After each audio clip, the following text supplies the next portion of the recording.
Within the past few months, animals around the world, different species, have been documented of walking around in circles. I've heard claims of scientists saying it's some type of disease that's going on, but I can't foresee how that would be happening with different species, fish, insects, bugs, all around the world at the same time. Doesn't really add up to me. Romans 8:22 says, "For we know that the whole creation groans and labors with birth pangs together until now." So we know that all of creation, the animals and the plants, are even longing for the return of Jesus Christ. And we know that when Jesus comes back again the second time, that every knee will bow and every tongue will confess that he is Lord. And I believe that even creation, the animals and the plants will bow, because back in the garden, it wasn't even supposed to be this way for them. We know the lion and the lamb will lay down together in peace when Jesus comes back again. So even creation is longing for the peace and the millennial kingdom and the new heavens and the new earth that Jesus will bring. But it's interesting to think that Jesus says in the last days that it will be like the days of Noah.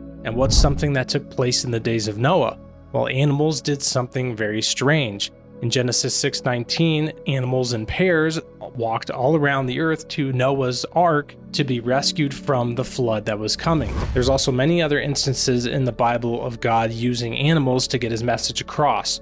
In Numbers 22:21-39, we have Balaam's donkey, which God actually spoke through the donkey to Balaam, who was being rebellious against the word that God sent Balaam the prophet to go speak. In Matthew 17, in one of Jesus' most unusual miracles, Jesus sent Peter down to the sea to grab a fish that actually had a coin in its mouth to pay the temple tax for him and Peter. A very unusual miracle, but God is in control of the animals, and so he will speak through them because all of creation is his. We also know through the prophet Joel that the Lord says that in the last days he will do multiple things, pouring out his spirit on all flesh, sons and daughters shall prophesy. But he also says he will show wonders in heaven above and signs in the earth beneath, blood and fire and vapor of smoke. So what are some of those signs that will be going on in the earth beneath? Well, it includes something to do with animals, most likely in some sort or another. I've got two more passages here that show that in the last days God uses animals to get his message across, that the time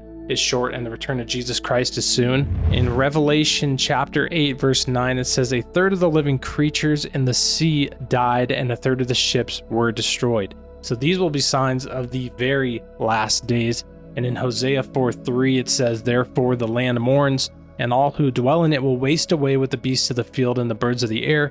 Even the fish of the sea disappear." So clearly when we are in the last days, when we're in the final last days, God will use animals in many different ways. There will be animal die-offs, strange signs going on, and just many strange things in the earth. So is that what is going on here with these animals walking in circles?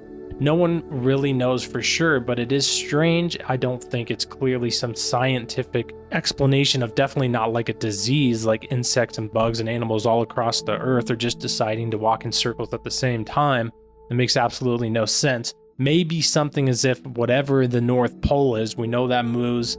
It's pretty much proven that in the past, the North Pole and the South Pole have flipped. We can look at lava flows and know that. So maybe something's going on with a pole reversal. That's pretty much the only thing that would make sense, in my opinion. Diseases clearly doesn't make any sense, but I don't know for sure. But it is interesting and worth discussing because we don't know exactly what the last days will be like, but there will be strange signs in the earth and in the heavens above. And so when strange things start to happen worldwide in the heavens and in the earth, then it's a pretty good sign that things probably are not far off. I mean, clearly Jesus is not that far off. We don't know exactly. It's as close as it's ever been, that's for sure. It cannot be too far off with how many different prophecies are taking place all around the world, in the Middle East and Israel, and just pretty much everywhere, really, in every aspect. In Matthew 24, right after Jesus says, "As it was in the days of Noah, so it will be in the coming of the Son of Man," a few verses down, he says in verse 42-44, "Therefore keep watch, because you do not know on what day your Lord will come. But understand this, if the owner of the house had known at what time of night the thief was coming, he would have kept watch and would not have let his house to be broken into. So you also must be ready, because the Son of Man is coming at an hour when you do not expect him."